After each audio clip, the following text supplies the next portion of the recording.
UFC 288 wrapped up just minutes ago, and we had an absolute classic in the main event, and it is Aljamain Sterling retaining his title in a 5-round decision, split decision win over Henry Cejudo. This was a really interesting fight. A lot of things going into this one. How would Cejudo look after being off for about 3 years? How would Sterling look? A lot of people felt like maybe his run being a bit of a fluke with some of the performances that had happened previously. And, this was an all-time classic. This was a very, very close fight, but you got to give credit here to both fighters. Sterling very aggressive early on. I thought that first round really came out of the gate strong. Took some shots from Cejudo. I saw a lot of people talking about Henry Cejudo by knockout. I don't think there was any point in the fight where I thought that Sterling was got dropped or was in any sort of danger in this fight. Cejudo did hit him with some good shots, but it didn't really seem to phase Aljo. And not to mention the wrestling as well on both ends looked good here tonight. I personally scored the fight 48-47 for Aljamain Sterling. I gave him rounds 1, 3, and 4. I think you could give 2 and 5 to Cejudo. 2 and 3 were really close for sure. I think 4, Sterling getting that takedown at the end. 5th, I think, went to Cejudo.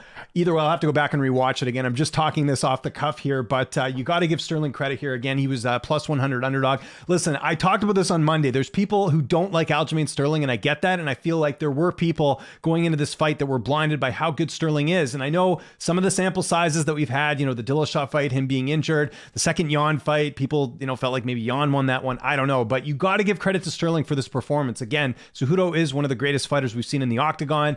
You've seen the titles that he's won, the pedigree that he has. For him to go out there and take Cejudo's wrestling, to take some of his shots, that's pretty impressive. And on the flip side, Cejudo looked great for a guy who's been off for that long.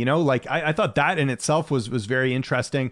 Looked very sharp here, looked fresh, did look like he had a good camp. And again, one judge did give him the fight on his scorecard. I don't agree with that. I did go into the scorecards thinking, okay, Sterling's got this. But again, I do see the side of 2 and 3 being kind of close, those rounds as well. Again, I gave third round to Sterling as well. But you look at the run that Sterling's gone on right now. So that's, Dillashaw we can kind of throw out the window. He was injured in that fight, okay? But still, that's on his resume. The 2 fights with Jan, it's too bad what happened in that first fight. But the second fight, split decision, I did think he beat him there. And now this sets up a fight with Sean O'Malley, which is going to be really interesting. They're kind of saying September. By the way, kudos to the UFC for having these fighters in the cage. That's something we haven't had over the last couple of years. I don't know why, if it's a security thing or maybe the fighter wasn't available. I don't know, but I love seeing the fighter in the cage there, and we got a little exchange.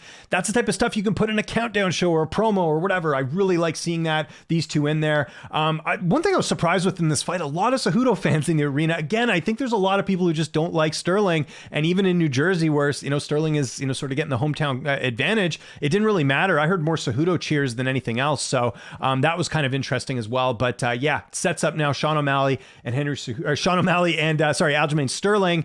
No talk of Sterling moving up to 45 just yet. I guess, they want to do the O'Malley fight. Merab going to have to wait on the sidelines to see what happens here, obviously. And then he'll sort of play it after that, which makes sense. People saying Sterling's holding up the division. No, they've got the fight with O'Malley. That's fine.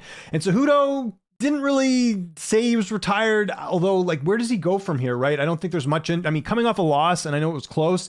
I don't think there's any interest in seeing him go to 45 at this point. If he was going to stick around, I'd say do him and Merab. That would make a lot of sense, but Cejudo's not in the business of taking just any fight, and he kind of talked about it there. If you're not first place, you might as well be last. So I think this is probably it for Cejudo, but I'm also the guy who said that Cejudo was never going to fight again. So I'm going to wait and see what happens with Cejudo next. But, total credit to him, 36 years old, came back, gave the champ a really good fight. And, again, I really enjoyed this one. And, maybe not the most action-packed fight you're ever going to see, but, a good chess match. You saw a lot of wrestling, a lot of grappling. Cejudo going after the neck of Sterling, which I thought was interesting. Some good striking on both ends. It did look like Cejudo had some trouble with the reach early on. It looked like he sort of found it a little bit later. He's throwing more kicks, trying to land on Cejudo, or on Sterling, I should say.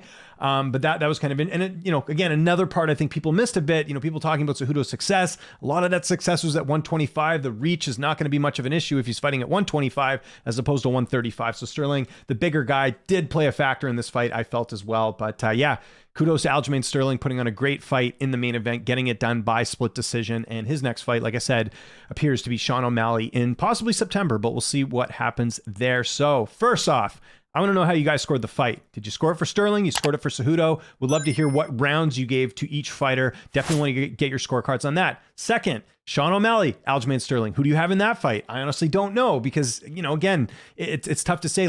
Sean O'Malley's a very dangerous guy. He's got some really good power. It's a much different matchup. O'Malley's a little bit taller than Sterling. I'm not sure the reach there. I'll have to look that up after, but curious to see who you would pick in that fight. And lastly, is this it for Henry Cejudo, or do you want to see him fight again? I'm curious. Again, we got a lot of stuff to talk about, a lot of stuff to unpack from this fight. So let me know in the comments what you think. More than happy to discuss this with you guys and talk some more about this awesome matchup here. Follow me on Twitter, TikTok, and Instagram at Lynch on Sports, and I'll talk to you guys soon. Thanks so much for watching.